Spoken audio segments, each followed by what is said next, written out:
pequeña presentación. Yo me llamo Jonathan Rivas, llevo trabajando en esto bastante tiempo.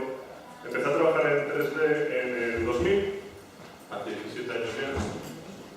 Aunque en el 2004 fue donde decidí que hacer 3D iba a ser o esperaba que fuese mi mayor fuente de ingresos, y fue cuando me hice lo que se denomina freelance, que básicamente es ponerte como autónomo y tener clientes que te van pidiendo cosas. Sobre todo de aquella, en el 2004, lo que más se necesitaba eran artistas 3D para visualización arquitectónica, que ahora vuelve a estar un poco en auge. En el 2008, con la crisis y demás, tuvo que bajar bastante, y fue donde empecé también a buscar otro tipo de cosas. Como siempre me gustaron el tema de los videojuegos, dediqué después mucho tiempo también a hacer 3D para videojuegos. Dentro de lo que era el 3D para videojuegos, ya he trabajado para juegos para Android, para Xbox One, para PlayStation 4 y para PC. Unos cuantos sistemas, aunque solo he sacado 2 juegos para ellos, pero bueno, con eso vas cogiendo bastante experiencia. Actualmente, además de dedicarme a mis proyectos personales, que es algo a lo que le tenía ya bastantes ganas, doy clase en el grado de desarrollo de videojuegos, clase de 3D específicamente de 2 años, y también en un curso que se inicia la semana que viene en Magna, en un centro en el Gijón.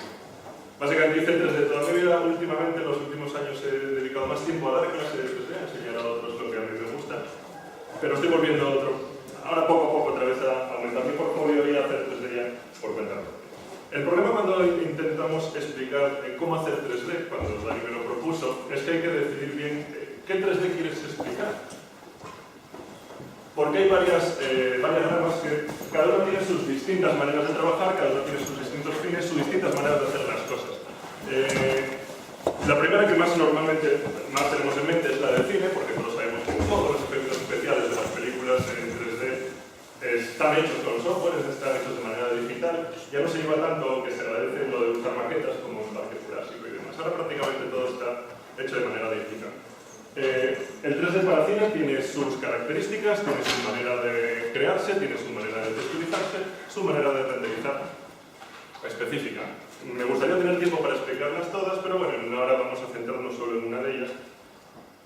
3D para arquitectura, también con sus propias reglas, con sus propios sistemas de hacer texturas, con sus propios sistemas de tener un resultado final. Esto simplemente es a lo que más tiempo he dedicado en mi vida, pero es bastante más aburrido que hacer 3D para videojuegos. ¿Vale? 3D por puro placer artístico, que también se puede hacer, y es para lo que utilizamos la gran mayoría, también con sus reglas, también con sus sistemas de trabajo. Cada uno de ellos tiene una serie de parámetros a tener en cuenta. Es bastante distinto hacer esta obra de 3D, por ejemplo, que hacer la imagen anterior. 3D para producto, obviamente, porque en publicidad siempre hay dinero para este tipo de cosas. También lo toqué en su momento, pero también, sí, ganas pasta, pero es bastante, bueno, opinión personal, pero yo hablo bastante mal, ya ves. Igual después, si lo hagas, vamos a tener que empezar a poner títulos característicos. Y en lo que nos vamos a centrar hoy, sobre todo, porque creo que es la parte que más os interesa, es la del 3D para videojuegos, que también tiene sus reglas, también tiene sus maneras de trabajar. Y además, en la del 3D para videojuegos, encima necesitas juntarte con, normalmente un equipo con, normalmente vuestros perfiles, que son los de programación, perfiles más técnicos. Entonces, es un 3D bastante más complicado que, por ejemplo, la de arquitectura.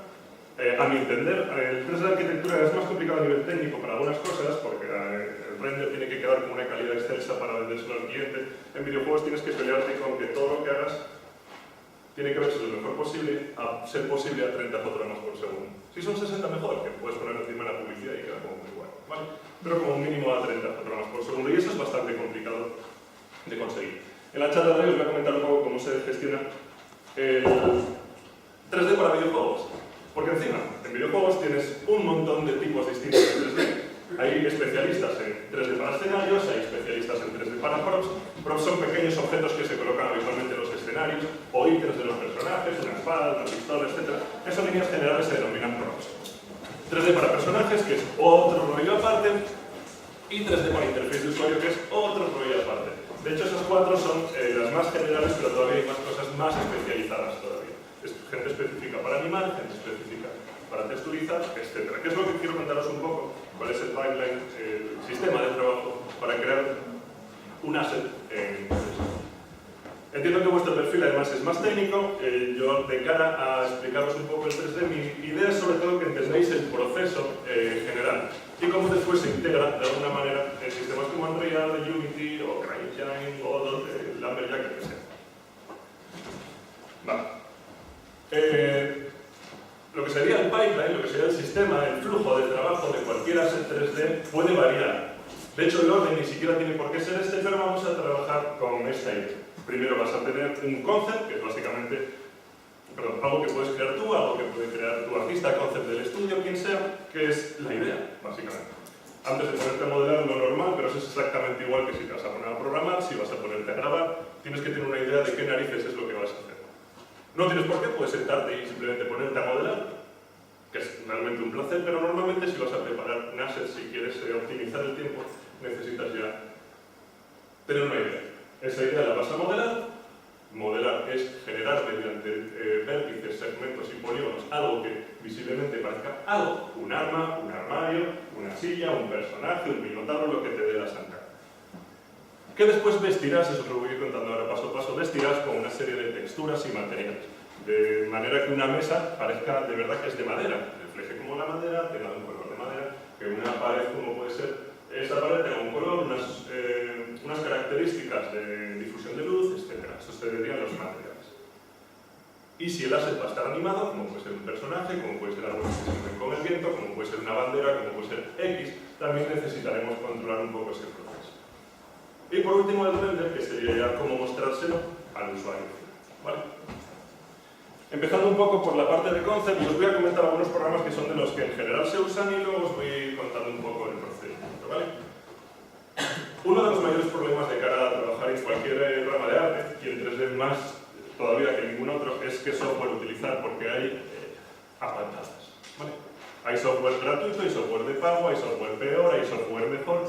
En general, tienes que elegir con el que estés más a gusto y mi recomendación siempre es, si tenéis tiempo, que además vosotros sois de perfil más técnico, es probable que no tenéis tiempo para dedicaros a estas cosas, por lo menos así entendéis un poco el flujo, que acabéis escogiendo el programa con el que más a gusto estéis. Al final el concept es una idea, y la idea la puedes apuntar en una servilleta, la puedes bocetar en Photoshop, en Arrange, en GIMP, en Excel, en cualquier programa que te apetezca, porque al final es tener una idea. De cara a esta charla, yo ayer por la noche, como tampoco podía dormir mucho, no soy dormir demasiado, dije, vamos a preparar un asset específico y así os voy enseñando todos los pasos de cara a crear algo interesante. Pongamos, por ejemplo, que quiero para mi videojuego o para nuestra aplicación interactiva o lo que sea, crear un checkpoint. ¿Por qué elegí un checkpoint? No sé, ¿vale? Porque me dio la gana de hacer un checkpoint. Se diseña rápidamente en cualquier programa, en este caso yo utilizo uno que se llama Arrange, porque es el que me gusta, básicamente, no es el mejor ni peor que otro, es un checkpoint. Vamos a hacer una piedra, era para hacerlo ayer por la noche, tampoco iba a ponerme a hacer un personaje por otro, ¿vale? O una piedra. Fenómeno para explicarlo todo, porque además incluso el asset más sencillo, incluso la piedra más sencilla, tienes que hacer todos los procesos, por lo tanto no sirve exactamente. Bien. Una vez tienes la idea, vale, una piedra, tampoco una idea de la hostia, pero una piedra, ¿vale? Tengo que decidir entonces cómo voy a crear lo que sería el modelo 3D, que es una de las partes más complejas. Compleja sobre todo de explicar porque se puede afrontar de muchas maneras. Al final podemos tener en cuenta dos apartados que serían crear una malla editable, una malla que sirva para tiempo real, os voy a comentar ahora un poquito qué es eso, o esculpirla de forma digital. En este caso yo sería un flujo de trabajo que es el de esculpir primero y después pasarlo a low poly, os voy a comentar qué es eso, pero podría haber sido completamente distinto. Puedes hacer tu modelo en low poly directamente, que os voy a comentar ahora qué es y demás. Los programas para hacer este tipo de cosas son muy variados. Yo de mallas editables utilizo 3D Studio y Modo, sobre todo, y de escultura digital, pues, creo que utilizo los tres, pero ZBrush sobre todo. Bueno, ZBrush, si queréis decir en inglés, bueno. Pongamos que queremos hacer nuestra piedra, que mola más en 3D que el concept, porque, a ver, la mitad por el concept no me creo tampoco muy guay, pero empezamos entonces a modelar nuestra piedra. Las maneras de modelarlo, repito, son muy variadas, pero una que se utiliza ahora mucho en la industria es empezar haciendo un modelado de tipo esculpido. Esculpir digitalmente es una idea que se sacaron un poco de la manga de esta gente. Este es un programa que se llama ZBrush, que te permite trabajar en 3D como si estuvieses trabajando con arcilla, lo cual está muy bien. Necesitas una máquina de la Virgen, pero a partir de que la tienes, porque esto trabaja con muchos millones de polígonos, a partir de que la tienes es del todo sin limitaciones artísticas. Coges tu pequeño molde de arcilla y empiezas a pintar, como si estuvieses rascando con herramientas de escultura literalmente. Añades más pegotes ahí de arcilla, vas puliendo con tus cepillitos, con tus pinceles, con tus móviles. para al final conseguir algo que, hombre, te resulte más o menos agradable, más o menos parecido al concept. Esto va a tener un problema, que vais a ver ahora, de cara a preparar nuestros assets para juegos, que sería, esto es un asset que tiene unos 800.000 polígonos, ¿vale? Esta piedra tiene más polígonos que todos los niveles del Uncharted, lo cual es un pelín chulo. Si tú quieres hacer un juego, es algo que quieras hacer un juego de una piedra, ¿vale? Bueno, hay un no sé si lo conocéis. Hay un juego para móvil que es una piedra y miras para ahí. Pero porque hay gente que hace juegos de cualquier mierda que se tiene acá. Lo cual está muy bien. Bien. El problema es ese. Nosotros, independientemente del sistema que utilicemos, vamos a tener que preparar nuestros modelos 3D bien. Entonces, nos podemos motivar muchísimo a hacer una piedra con no sé cuántos cientos de miles de polígonos, pero tenemos que entender que nuestro flujo de trabajo, esa piedra, ese personaje, ese arma, tiene que acabar utilizándose en tiempo real. Tiene que entrar en Unity, en Unreal, el programa que sea. Pregunta rápida. ¿Alguien sabe lo que es Unity, Unreal y todo esto? Sí. Vale. Bien, el problema de eso es que tú necesitas, que es una de las mayores obsesiones en videojuegos, que todo esté lo más optimizado posible. Optimizar es un pequeño problema, porque tú estás centrado en tu piedra y es súper genial, pero esa piedra va a formar parte de un escenario con otros 200 millones de polígonos de cosas, ¿vale? 200 millones de polígonos, no, hay que exagerar un poquito. 200 millones de cosas que tienes que intentar que todo funcione a la perfección y demás. Primer paso que habría que hacer, por lo tanto, sería crear una versión de lo que se denomina baja poligonación. Conseguimos, a partir de esta piedra, con un montón de millones de polígonos, con sus, bueno, tiene 800.000 en este caso, con sus grietas, sus detalles, etc. Tenemos que hacer una versión, esto se llama hacer una retopología, una versión en baja poligonación. En este caso 700 polígonos, que sigue siendo mucho para una piedra, pero bueno, está medianamente bien optimizado. Esto lleva su tiempo y, repito, el orden de trabajo puede ser distinto. Tú puedes empezar con este modelo de baja poligonación y a partir de él hacer el de millones de polígonos puliendo. En este caso yo lo hice al revés, pero porque en este caso me apetecía hacerlo así. El problema, que a veces la ventaja de diseñar 3D, es que puedes empezar un poco por donde te dé. Bien, ese sería nuestro modelado. Vamos a centrarnos en un objeto muy pequeño, en una piedra, y el modelador 3D, el artista 3D o quien sea, tiene que ya seguir estos pasos. Ya tenemos un modelo que vamos a pasar a lo que sería el siguiente apartado, que es uno de los que normalmente más tiempo lleva, que es el de crear los materiales para que esa piedra parezca de piedra. Quiero que tenga una piedra así un poco estropeada, a lo mejor con un poco de musgo, quiero que esa piedra sea de tipo caliza, sea de tipo barro, sea de tipo X. Y ahí empieza la pelea con los materiales. Solo de materiales podemos dar una charla de... Bueno, las clases que doy de materiales es básicamente como 2 meses ya, explicando sobre materiales. Aquí os lo tengo que resumir un poquitín, ¿vale? Crear materiales al final es crear propiedades de una superficie. Cualquier superficie que tú trabajas, esta mesa, esta mochila, el metal del micrófono, tiene una serie de parámetros de reflexión de la luz, refracción de la luz, color, si es más o menos metálico, etcétera, porque hay un montón, ¿vale? Si tiene más o menos relieve, entonces ese tipo de cosas se los tienes que especificar mediante mapas, que al final son archivos JPG, PNG, TIFF, son archivos gráficos que determinan, oye, aquí este objeto brilla más, aquí este objeto es marrón, aquí es amarillo, aquí este objeto refleja más luz, aquí es más metálico, es menos metálico. Tienes que definir un montonazo de cosas. Y el problema que vais a tener inicialmente es que, ¿cómo le digo yo en un archivo cuadrado, un archivo JPG, un archivo TIFF, etc., cómo le digo yo que esta parte de aquí arriba es de piedra pura, esta parte de por aquí, por ejemplo, tiene musgo, la piedra está más mojada, tiene pintado de spray, lo que sea. Eso se hace con eso que se llama UV mapping, que al final es, tú tienes un objeto 3D al que si pensásemos como si fuese un origami, vas a poder desplegarlo. Fijaros que esta piedra, este es un programa que se llama Modo, que es el que utilizo habitualmente, esta piedra la podríamos desplegar como si la cortásemos, como si fuese cartulina, la cortásemos con un cúter y la desplegásemos sobre una hoja, ¿vale? Ese proceso es de los más tediosos. En este caso la piedra, hombre, es una piedra sencillita, y no os voy a engañar, no queda muy bien, porque estas marcas que tienen rojas aquí, que son muy más rojizos, que me está diciendo el programa que tampoco lo hice muy bien, pero eran las dos elementos. Bueno, tampoco me iba a poner a hacer un desajuste ahí aquí. Sobre todo porque es una piedra, ¿vale? Tampoco de mucha historia. Bien, entonces hay que hacer un desajuste de... Bueno, aquí el desajuste yo normalmente lo traduzco como desajuste, pero porque esto se llama un wrap en inglés. Hay gente que lo llama desajuste, hay gente que lo llama W mapping, tal cual, en inglés directamente, hay gente que lo llama mapeado, dependiendo de con quién os encontréis, tenéis que hacerlo. Un mapeado de un personaje, por ejemplo, un personaje puede ser del League of Legends, del Overwatch, del Uncharted, del que os apetezca, requiere que la cara esté desplegada, que cada brazo esté desplegado en una parte y además una optimización para que aproveche lo máximo posible de ese recuadro. Por lo tanto, una vez yo tengo mi modelo en alta, que es el modelo de 800.000 polígonos, tengo mi modelo en baja, ya veréis que después se juntan con sus 700 polígonos, cojo el modelo de baja y digo, mira, te hago este recorte, este UW-map. Para pasarlo a otro programa. Fijaos que llevamos 4 programas solo para hacer una piedra, ¿vale? Y todavía quedan otros 8. Ahora, el tema es que para la misma piedra esta te sirve lo mismo para hacer un personaje o cualquier asset de cualquier juego AAA. El procedimiento es el mismo, la única diferencia es número de polígonos, optimización, cantidad de texturas, etc. Fijaros que este desplegable de aquí, cuando necesitas un programa como puede ser Painter, te va a permitir pintar directamente sobre ese ajuste. Aquí ya tiene algunas sombras, ya tiene alguna cosita, pero uno de los pasos que hay que hacer habitualmente es, no sé si os recordáis, teníamos un modelo de una piedra super chachi con sus grietas y demás, 800.000 polígonos, poca broma. Tenemos un modelo de 700 polígonos, pero una de las técnicas que más se utilizan en videojuegos, que es una de las cosas con las que más os vais a tener que pelear, es que los modelos con muy pocos polígonos aparente que tienen más. ¿Vale? Eso se hace mediante una técnica que se llama vaqueado, que es hacer un trasvase de las propiedades de relieve de un modelo con millones de polígonos a un modelo más bajo. Al final lo que haces es, como se hace casi siempre en juegos, es mentir, pero muy descabelladamente.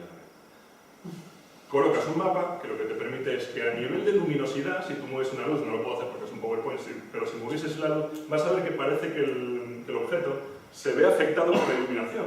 Esta grieta parece hundida, por ejemplo, esto un poquito más hundida. Estas partes aquí tienen cierto relieve como desgaste. Eso es una mentira como una casa porque en realidad el objeto sigue siendo completamente plano, el objeto sigue siendo SD. Pero con un mapa de tipo normales, aquí no puedo entrar en muchos detalles, me encantaría, pero si no nos vamos a tener tiempo para verlo todo. Si después vemos que acabo la charla relativamente pronto, además el turno de preguntas y demás, os cuento cosas más concretas. Pero prefiero primero tener una visión general. Entonces, una de las cosas que se necesitan hacer cuando preparas tus materiales, cuando preparas tus propiedades de la superficie del objeto, una de ellas habitualmente es hacer un trasvase de información de una malla de muchos polígonos, hablamos de cientos de miles o millones, a una de baja poligonación que pueda mover en tiempo real, y utilizas un truco que se llama mapas de normales, que es, aplicas una imagen, vais a ver ahora de hecho cómo se ven imágenes azules, que le dan un aspecto con muchos más detalles, aunque repito, es una mentira, como una casa, pero queda muy bien. Se utiliza siempre. Y a partir de, bueno, luego le puse patas, y pues yo qué sé, vale, ya lo digo. Le puse patas porque dije, les tengo que enseñar cómo se anima, entonces no podía animar la piedra porque tampoco tiene mucha historia. ¿Qué hago? Pues le pones patas, ¿vale? Y lo de mi fue, bien, entonces, empiezas a crear mapas. Fijaros, los mapas que creas normalmente van a ser, como voy a enseñar ahora para que los veáis, son de este estilo. Vas a crear un mapa que especifica de qué color es cada parte. Oye, por aquí pones amarillo como para poner unas letras y lo vi, por aquí pones color piedra, por aquí pones color verde para que parezca musgo, etc. Vas creando una serie de mapas. Este, por ejemplo, solo esta piedra tiene 7 mapas, aquí os voy a enseñar 3 solo. Hay un mapa que especifica dónde brilla más y dónde brilla menos. ¿Vale? Esto se llama roughness. Rugosidad, brilla más en la parte que tiene más, que parece que está pintada por spray, ahí refleja más luz que la parte de piedra. Ese tipo de cosas se las vas a tener que ir creando. Estos programas ayudan un montón. Antes tenías que hacerlo tú en Photoshop casi a mano prácticamente. Ahora programas como 3D Code, como Painter, te ayudan bastante a hacerlo.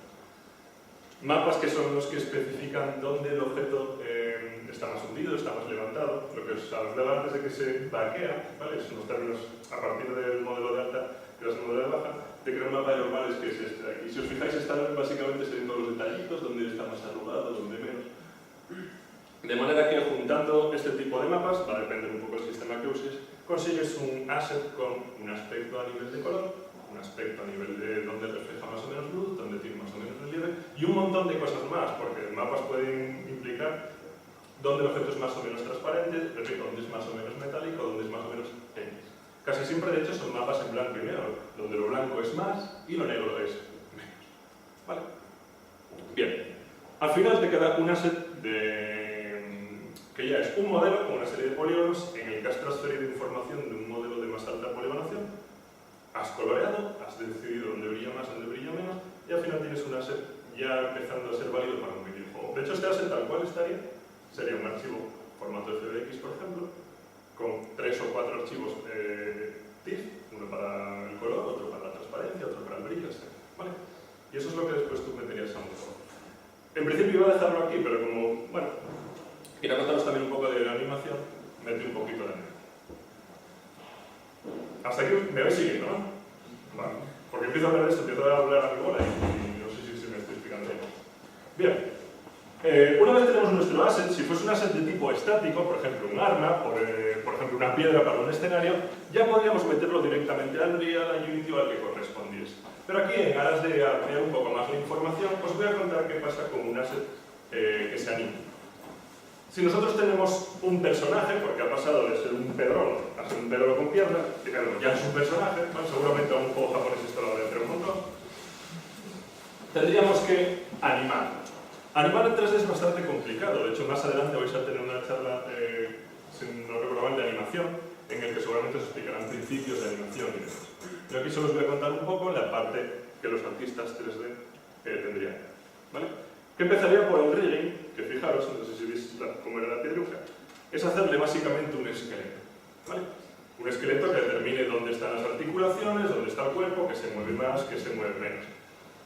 Hacer los esqueletos es casi un trabajo de por sí, ¿vale? Es lo que se llama rigging, hacer un esqueleto y después que quede bien enganchado a la malla. En sitios como en Pixar, obviamente, la gente de rigging es posiblemente los más importantes, porque es lo que decide cómo se ve, cómo se va a mover un objeto o no.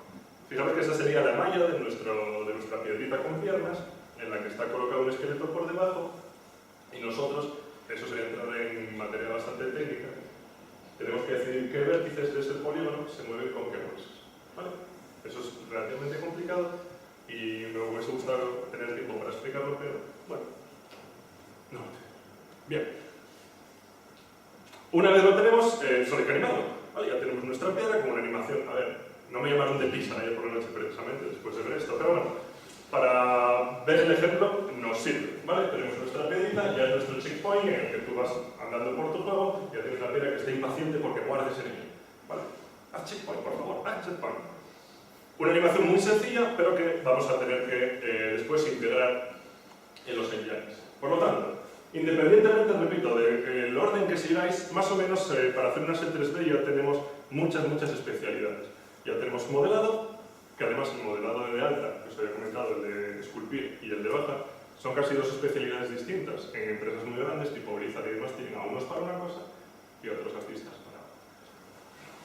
Si lo vamos a hacer nosotros, tenemos que buscarnos la vida. Al final, después conseguimos un modelo de baja poligonación, un modelo con el número de polígonos adecuado para que se pueda mover a 30 fotogramas por segundo, en el que le ponemos unas texturas para darle un poco de aspecto más de lo que nosotros queremos. Si ese modelo, estoy recapitulando, tiene una animación, vamos a tener que jugar con el sistema de huesos, decidirle unos sistemas específicos que determinan cómo se va a mover ese personaje y luego animarlo, que ya es otra especialidad completamente distinta. ¿Vale? Y por último, que esta es la parte que os puede interesar un poco más, es, vale, alguien ha preparado ese asset, podemos haber sido nosotros mismos, puede haber sido otra persona, y vamos a tener que integrarlo de alguna manera. Los renders es lo que más diferencia habitualmente unas industrias de otras. El render para cine, el render para arquitectura, el render para arte, el render para videojuegos no tiene nada que ver uno con otro. Mientras que en arquitectura habitualmente tú lo que necesitas son lo que se llaman stills, es decir, imágenes estáticas para enseñar el piso, la casa, lo que estés haciendo. En cine necesitas que eso tenga una calidad brutal, porque se va a juntar con un montón de efectos, se va a juntar con personajes reales, se va a juntar con un montón de cosas, tienes que hacer los renders de una manera, con sus propios renderizadores. Mientras que en videojuegos o en cualquier aplicación en tiempo real, utilizas programas específicos para mostrar esos assets a 30 fotogramas por segundo. Y si en vez de una piedra puedes mostrar 200 piedras, pues mucho mejor. Es lo que diferencia los engines más potentes de los menos. Ahí os puse unos pocos, que son así de 3D, los más conocidos, que son Unity, que seguramente conoceréis, porque es posiblemente el que más se utiliza a nivel indie. Unreal, que es una monstruosidad. Vale, hace pequeñas maravillas, pero es un engine un poco más complicado. Godot, CryEngine, el Unreal Jack, que es el de Amazon, hay unos cuantos. de cara a elegir uno, sobre todo si vosotros no sois los que gestionáis el 3D, os vais a centrar más en qué vas a programar, en qué vas a colocar con la interactividad, vais a tener que decidiros por el que os interese en base al lenguaje de programación que utiliza. ¿Vale? Unity utiliza C#, Unreal utiliza C++, Godot utiliza un lenguaje propio, pero ahora se va a pasar a C#, CryEngine utiliza el C++ y Lumberjack, que bueno, es un fork de CryEngine, también utiliza C++. Como vais a ver, la mayoría de JS utilizan o C# o C++, que son los dos lenguajes que se utilizan más, ¿vale? Hay JS en 3D en Java, pero bueno, vale. Bien. La integración de nuestro asset en un engine, en este caso lo estaba haciendo en Unreal porque es el que utiliza virtualmente en casa en intimidad de mi hogar. Es bastante sencillo porque solo tienes que, es que es literalmente arrastré la piedrita aquí. Fijaos que aquí, bueno, me voy a colocar después una serie de nodos, eso depende del engine para su esqueleto, etc. Y después solo tengo que arrastrar el asset al visor, ¿vale? Y ya lo coloco donde me dé la gana. Aplicar la interactividad va a depender un poco de lo que nosotros queramos hacer. Pero en líneas generales, de cara a utilizar esos assets, es tan sencillo como es. Y después como programadores, porque entiendo que casi todos sois más de tipo programación, vosotros sois los que decidís qué pasa si tú te acercas, si la animación arranca antes o después, si el personaje está parado y cuando tú te acercas es cuando se alegra de verte, si al pulsar el determinado botón interactúa de determinada manera. Ahí, de hecho, me podría meter un poco más porque yo soy lo que se llama un technical artist, es decir, un artista 3D que también programa, ¿vale?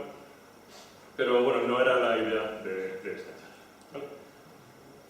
Va a haber que implementar también de cara a integrar esos materiales que os comentaba. Aquí no sé si se ve bien, pero ahí pone base, color, metallic, specular, roughness, invisible, normal.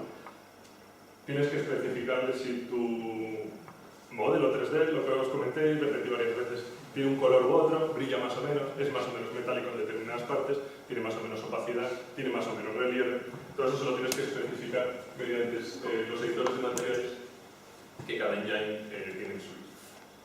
Eso suele ser un pequeño problema de cara a trabajar con 3D, que hay muchos programas y hay muchas maneras de hacer las cosas. Al final el resultado suele ser el mismo, al final te sale un modelo 3D en formato FBX o BJ o... bueno, FBX o BJ son los más utilizados. Las texturas te pueden salir, esas que determinan las características, te pueden salir JPG, PNG, TIFF. Al final el resultado viene siendo más o menos parecido, pero la manera de llegar a él es completamente distinta y cada vez salen programas nuevos que lo hacen de manera distinta. La animación que había hecho de la piedrita así como limpiándose un poco el pie, yo lo hago con 3D Studio, porque Modo, que es el programa en el que modelo, no me gusta cómo anima, bueno, porque no lo controlo tampoco tan bien. Salió hace solo una semana un programa nuevo específico de animación. Tienes que estar muy al día y decir qué herramienta es la que te gusta. Es posiblemente de las cosas más complejas, porque cuando tú aprendes a hacer 3D, normalmente aprendes con un programa 3D Studio, que suele ser habitual porque se considera casi estándar, o Maya, que se utiliza también un montón, pero luego no sabes cuál va a ser el que de verdad te va a hacer saltar ahí el clic de, hostia, este es el programa que me gusta. Yo he trabajado con un montón, con 3D Studio, con Sublimate, con Modo. Al final trabajo con Modo para modelar y con 3D Studio para animar, pero porque me gusta a mí así. Y bueno, y el juego ya en sí, que aquí no sé por qué no me grabó el vídeo. Porque estaba yo paseando alrededor de la piedra y la piedra, hombre, la animación parecía como si estuviese en alto. Porque estaba así tomando los pies y te daba lugares de decir, pero vete a maravilloso. Pero no sé por qué no me grabó el vídeo. Pero bueno, tampoco sería muy interesante, ver la piedrita ahí motivadísima. ¿Vale? Bien. Ese sería el pipeline general de desarrollo de un asset 3D. Preparar los modelos 3D, crear sus texturas con sus características de superficie, si lo necesitas animarlo, y si lo necesitas integrarlo. Son 4 áreas muy grandes que requieren de conocimientos muy concretos. Habitualmente los artistas 3D separan en lo de prepararte tu archivo con tu animación y demás, y ahí te dejan el archivo. Meterlo en el engine ya es cosa normalmente de las personas, los level designers, los que diseñan niveles o los programadores. Unreal en ese aspecto está bastante bien porque es muy lo que llaman artist friendly. Pero bueno. Y aquí os voy a poner otro ejemplo de uno de los juegos que sacamos para Xbox One, para que veáis que es exactamente lo mismo. En este caso el modelado de la araña está hecho con 3D Studio, tiene un montón de cuadritos por ahí que es lo que controla cómo está animado. Esto es simplemente otro ejemplo de lo que os acabo de comentar ahora, ¿vale? con ese despliegue que os había enseñado antes, que es como recortarlo en papel y desplegarlo, intentando que todas las piezas de esta araña quepan en un archivo cuadrado. Ahí los artistas tienen que saber qué narices están haciendo, porque de repente te encuentras con un despliegue enorme en el que este trocito de aquí, por ejemplo, corresponderá a este trocín de la rodilla, estas perlitas de por aquí, pues serán estas perlitas de por aquí. Tienes que tener bastante bien ubicado cómo has hecho ese despliegue, ese unwrap se llama, ese desajuste W, para que después te quede un aspecto mucho más interesante. ¿Vale? Tiene que quedar todo bastante bien enganchado. Repito, este es otro asset exactamente igual, un poquito más complejo porque este ya se le dedico más tiempo, y la textura, si os fijáis, además es de otro estilo distinto porque esta es pintada.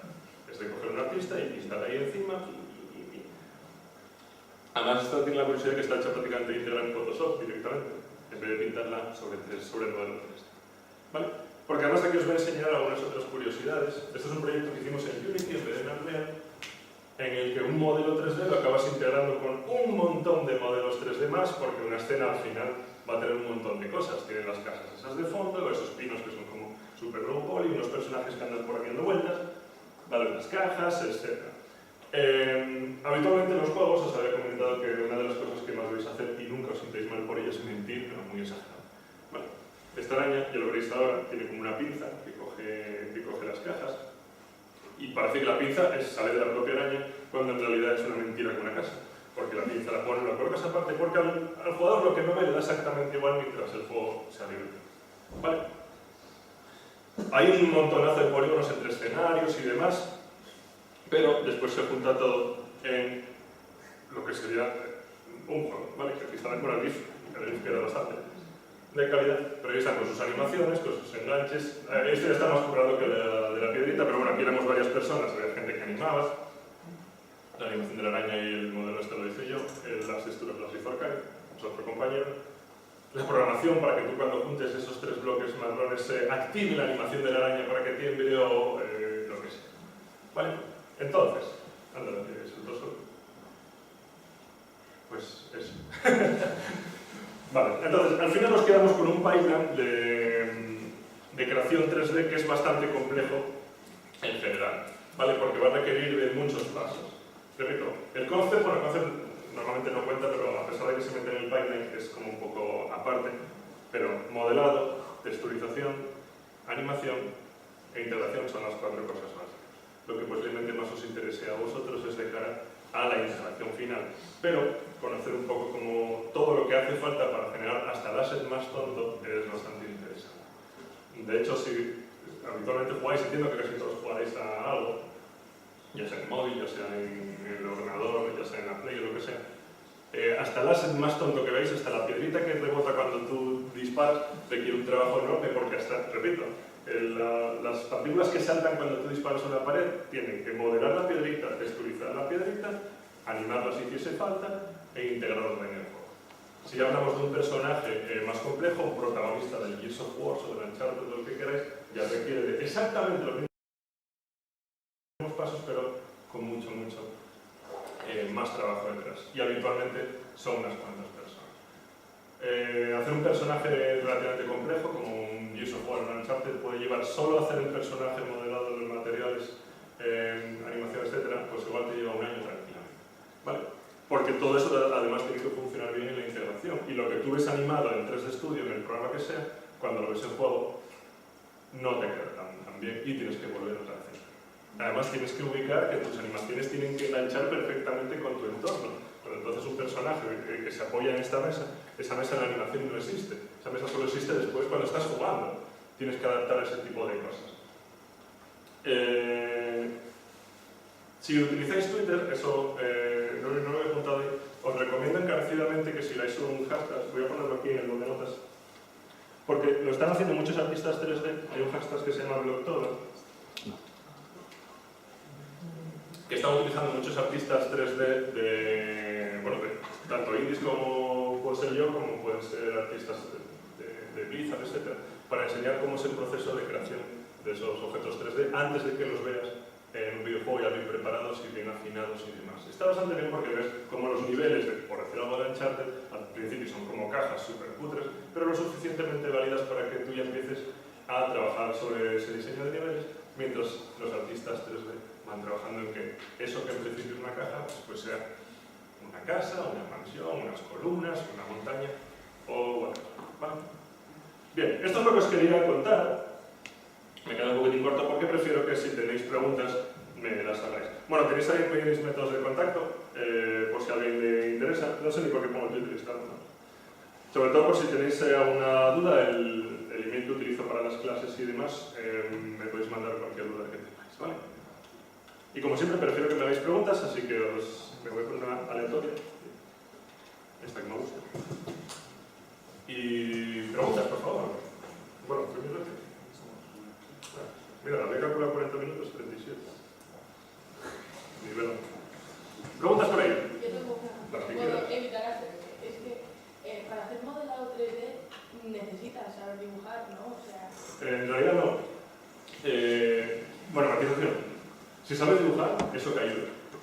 Pero hay una ventaja cuando se trabaja con programas que utilizan vértices, como puede ser 3D Studio, como puede ser Illustrator, programas vectoriales, que tú puedes tocarlo siempre que quieras.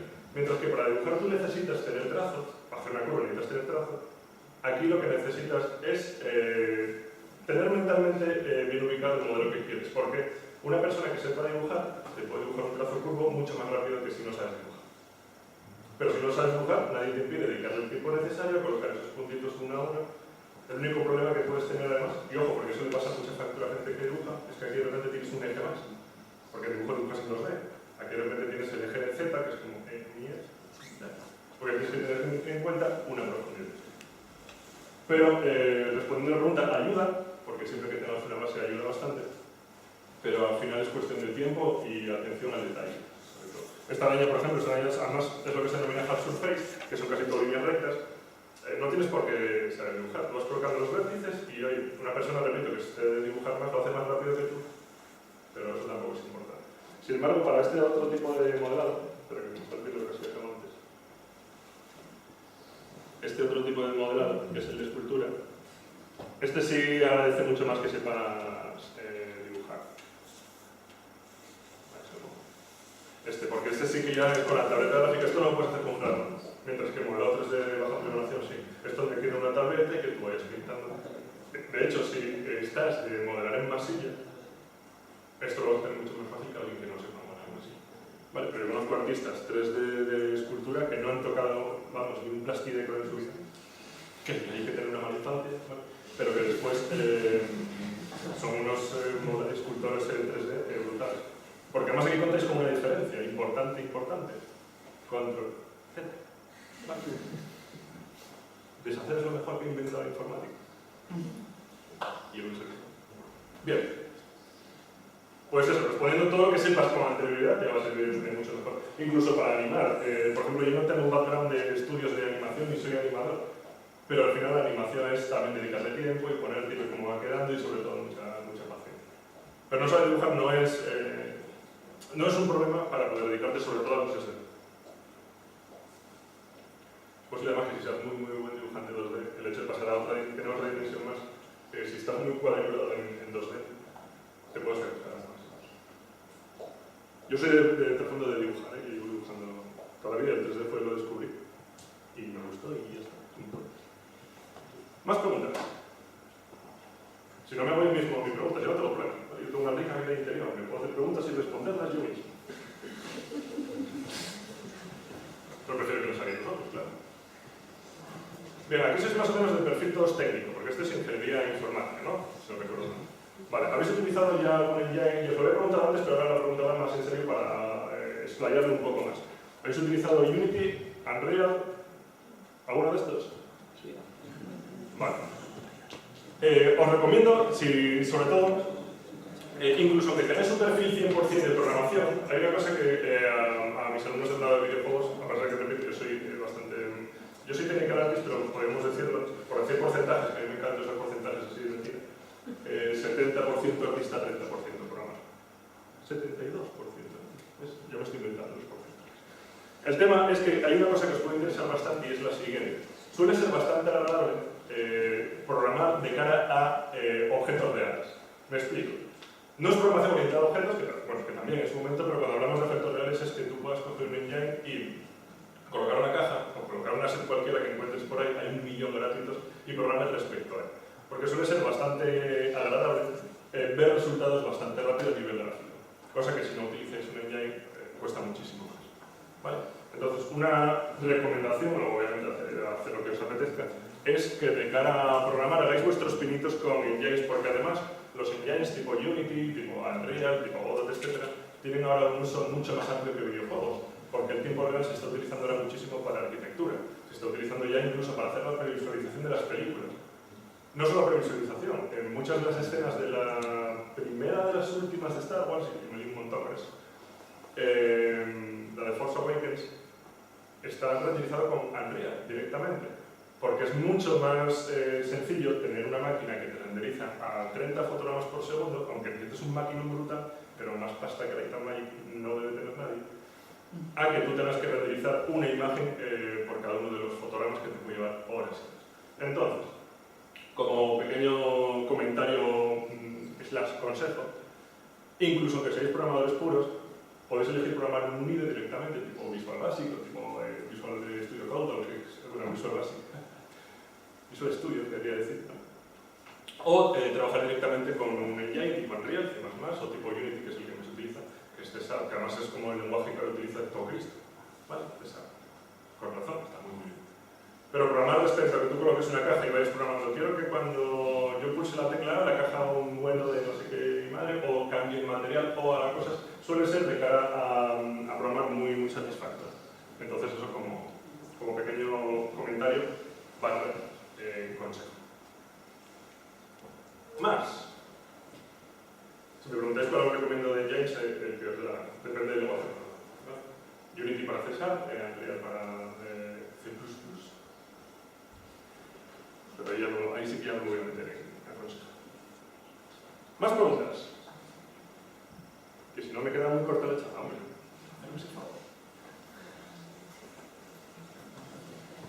¿Software gratuito para hacer modelado, para hacer esculpido? Para hacer escultura, o sea, esculpida digital, ¿te sirve Blender?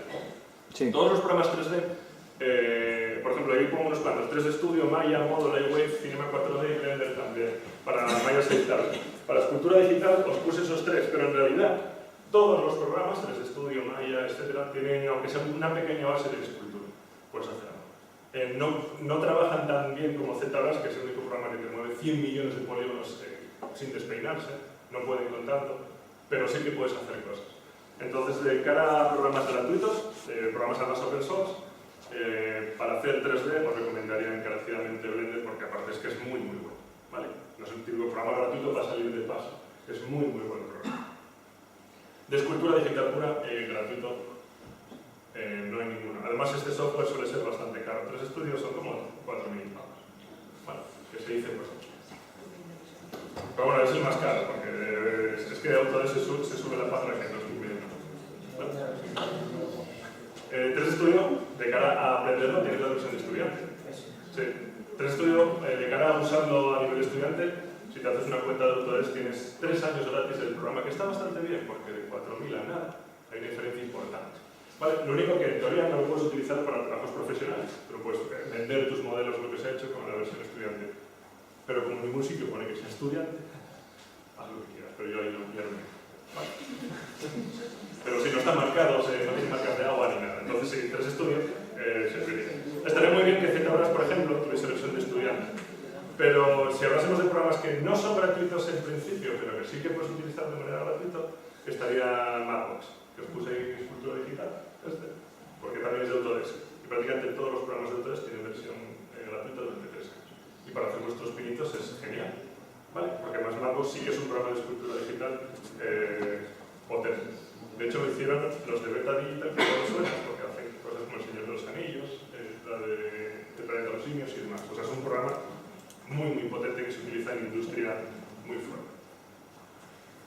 Pero sí, software gratuito, Blender para 3D es con diferencia de mejor, además es muy, muy bueno. Y los programas de Autodesk, si sois estudiantes, como es el caso, los tenéis durante 3 años gratis. Y supongo que si acabas los 3 años y cambias tu dirección de correo, otros 3 años gratis. Y así. O repetís mucho curso, que también debe ser. Más preguntas.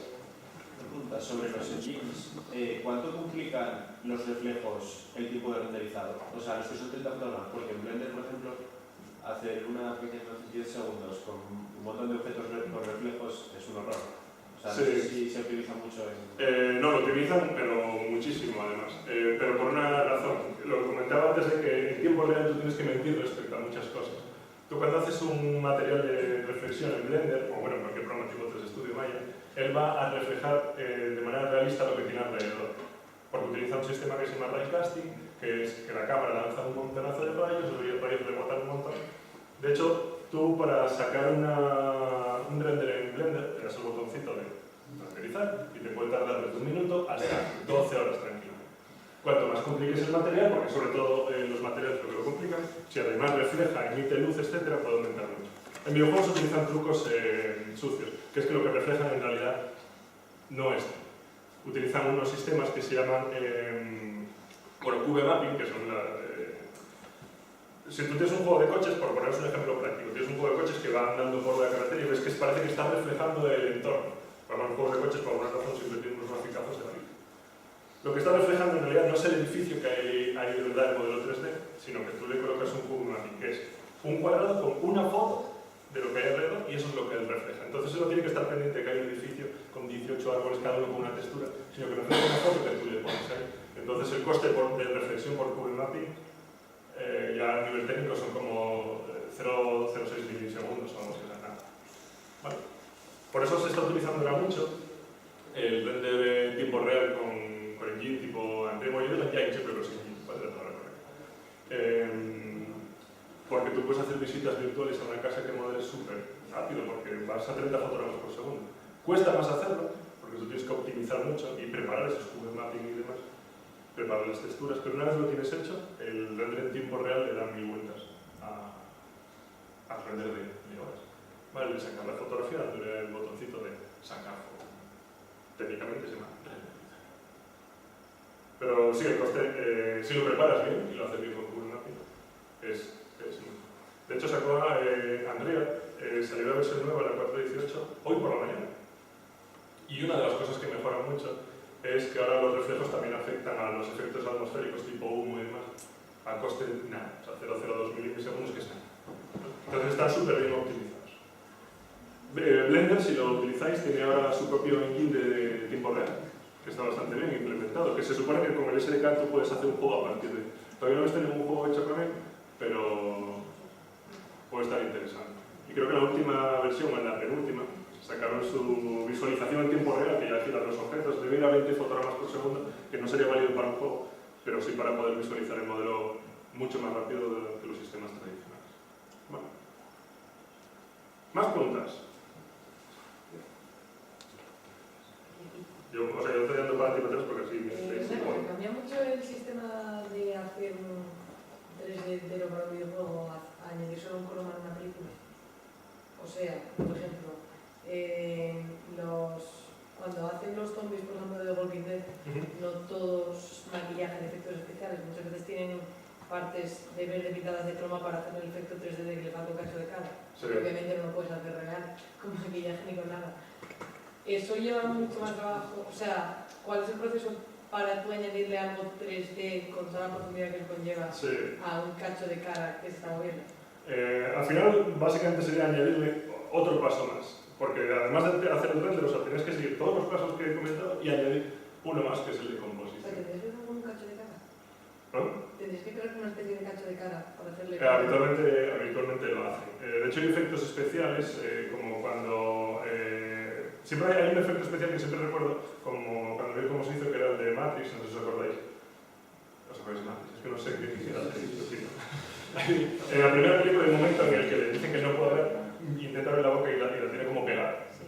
Solo para hacer eso tuvieron que modelar la cara íntegra para poder hacer solo esa parte 3D. Por una razón, no es que haga falta técnicamente, porque tú puedes modelar solo esta parte, pero si quieres que el zombie se mueva así y el 3D lo siga, tienes que utilizar un sistema que se llama camera matching, que es que el 3D se mueva a la vez que el personaje. Entonces necesitas muchos puntos de control.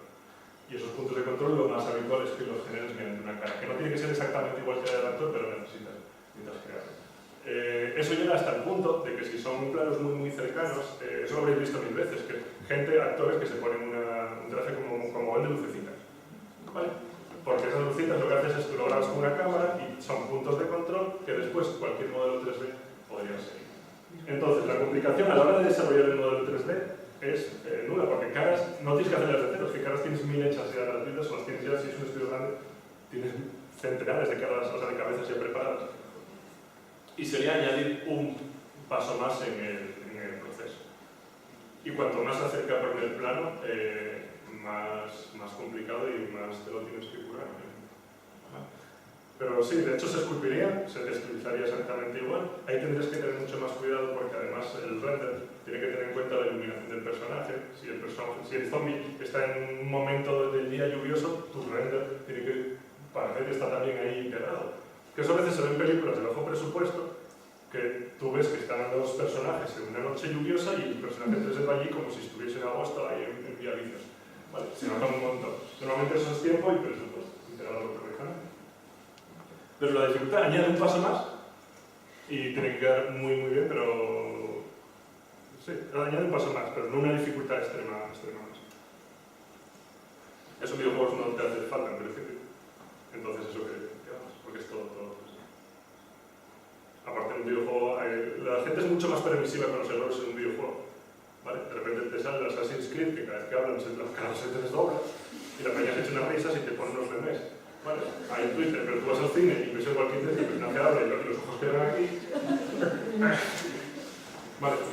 Aparte hay una dificultad muy importante en los videojuegos, y es que tú preparas algo para cine y el director y los jefes de fotografía y demás revisan cada toma 25, 30, 10 millones de veces. Cuando en un videojuego se te va a poner delante alguien con un mando, que es que no sabes si va a ser el mayor troll del planeta.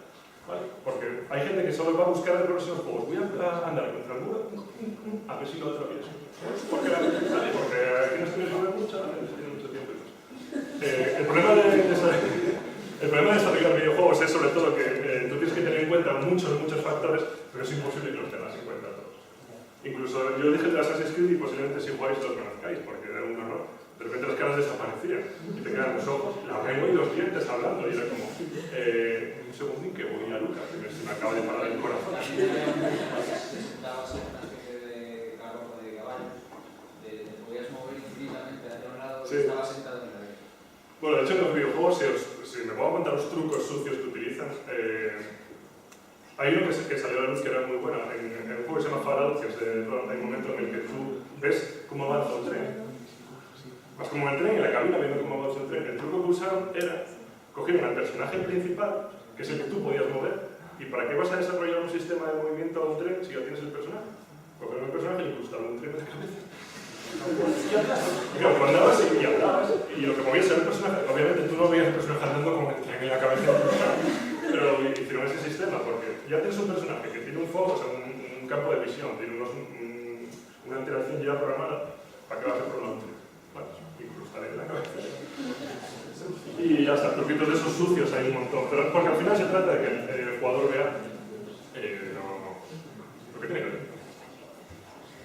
He visto que en algunos juegos, porque a mí me mola mucho lo que se llama si me cuelgo lo que sea, de modelos que en lugar de tener una mano y animada y cosas así, tienen varias manos como puestas una encima de otra. Y no sé eso qué ventajas puede tener a la hora de animar un juego. Depende un poco, porque habitualmente, de hecho, la grandísima mayoría de las veces tú animas con huesos, que son los sistemas que colocas un hueso por cada dedo, con las articulaciones y mueves.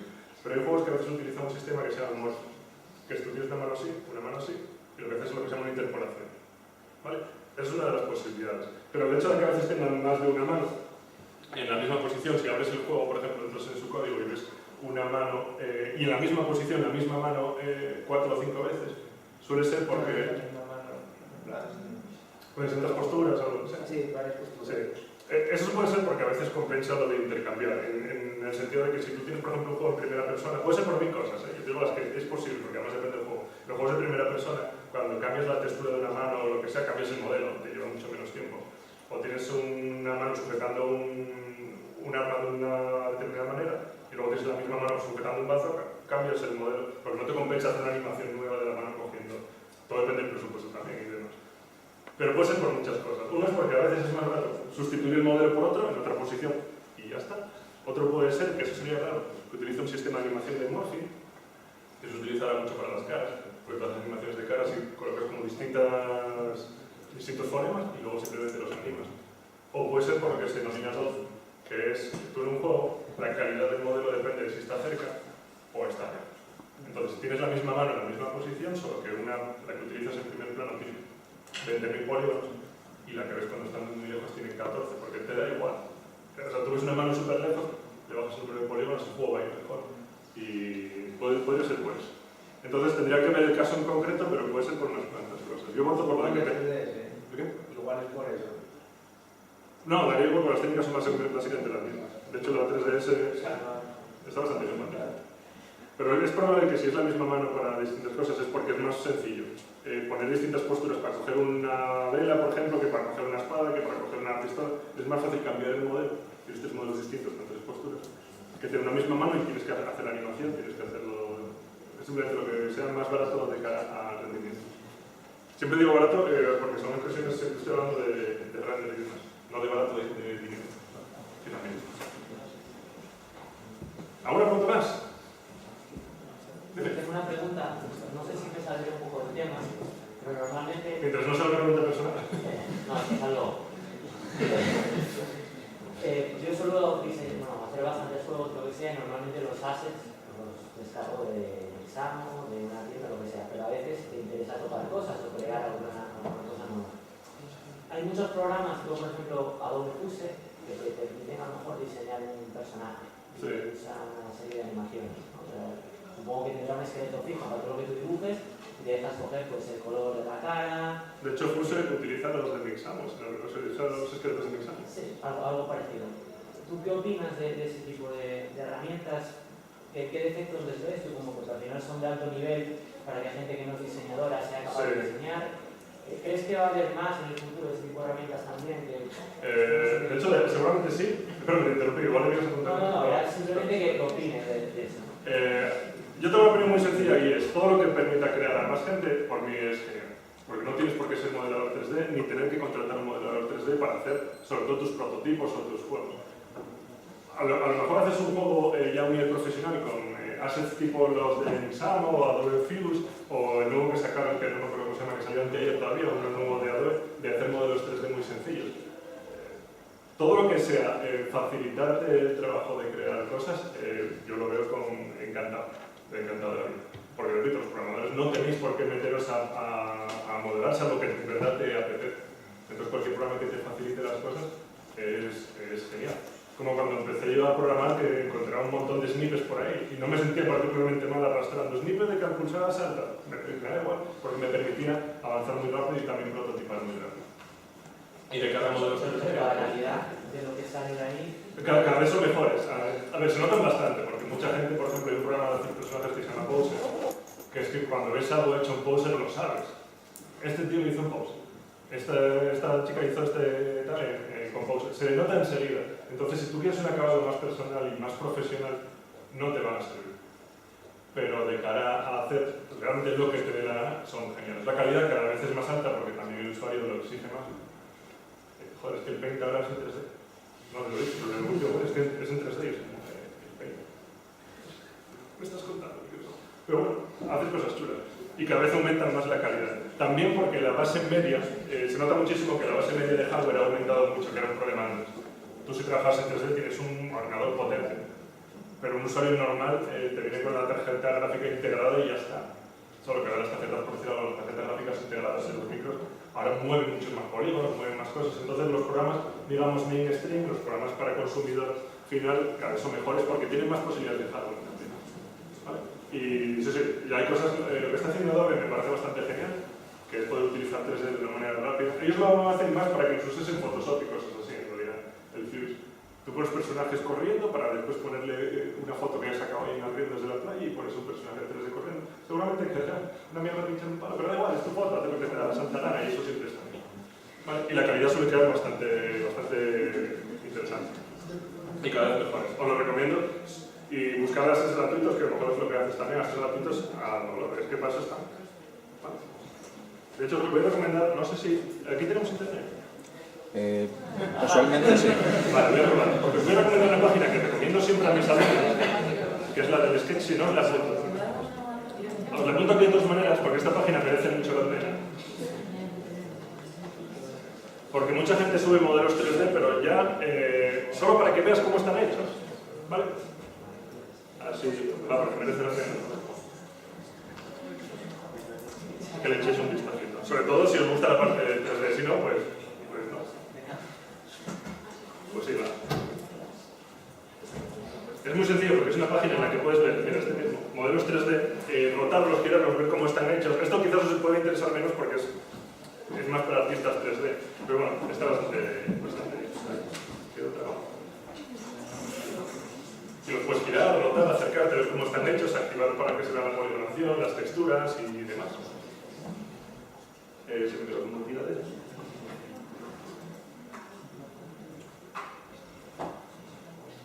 Ahí está. Entonces, de cara a aprender y quizás a entender algunas de las cosas, como estoy tratando de agacharme para mirar el monitor, me doy. A ver si lo carga, porque todo lo que os estoy comentando ahora se puede ver muy bien en modelos estos subidos por gente. Vale, modelos 3D, lo que son grandes, puedes verlos en muchos sitios, pero poder interactuar con ellos no en demasiados, eso está bastante bien. Y de hecho, salvo que tengáis alguna duda más, os enseño esto y acabamos.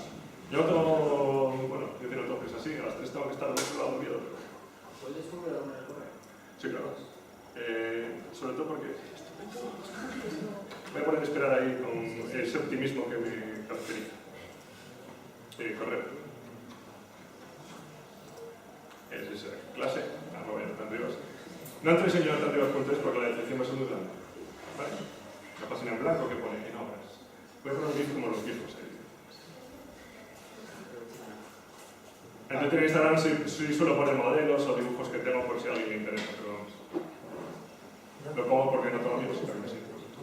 ¿Es como reutilizar modelos 3D? Perdón.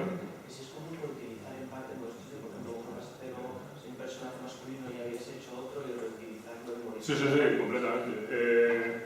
Y ya ni siquiera tienes por qué estar muy pillado de tiempo o tener poco presupuesto, es que es lo más normal del mundo, ¿vale? Utilizarlos. De hecho, muchas veces assets, que serían exactamente iguales modelados, si por ejemplo la piedra que puse antes, sin cambiarle prácticamente nada del modelado, le cambio el material, pasas de tener una piedra a tener un bloque de metal. O le das la vuelta y le pones un color esmaltado y tienes un diente de grano, ¿vale? Los puedes reutilizar todo lo que quieras y de hecho es muy interesante reutilizar bien los modelos porque ahorras mucho tiempo, ¿vale?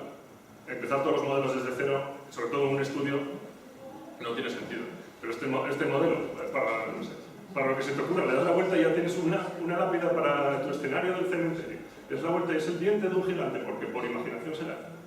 Y sí, lo utiliza, sobre todo porque mucho les cambias el material, lo que sería el color básicamente, y es un objeto completamente distinto. Y sí, recomendable. Por eso que el Assassin's Creed no tuviese chicas, porque es que nos costaba mucho hacer los modelos, es la cosa más patética que dijo Ubisoft en su historia.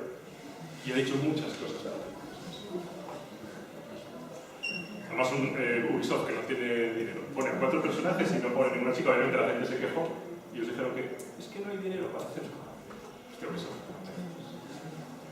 Bien. Creo que no cargo esto. Ah, sí. No. Bueno, se supone que puedo girar esto. Ahí está. Bueno, tú puedes. Vamos. Pero bueno, da igual. Vale. Apunta a esta página porque es interesante de cara a ver cómo están hechos los modelos. Aquí puedes activar que se vean determinadas texturas o no. Ves la textura de normal, es la textura de difusa, que es la de color. Luego todo tiene nombres un poquitín particulares. No he tenido tiempo a explayarme demasiado en ninguna de ellas. Pero bueno, la idea era que tuvieseis una visión general y cualquier duda que sea lo que tengáis, si me mandáis un correo o lo que sea, cero problema. ¿Vale? ¿Vamos?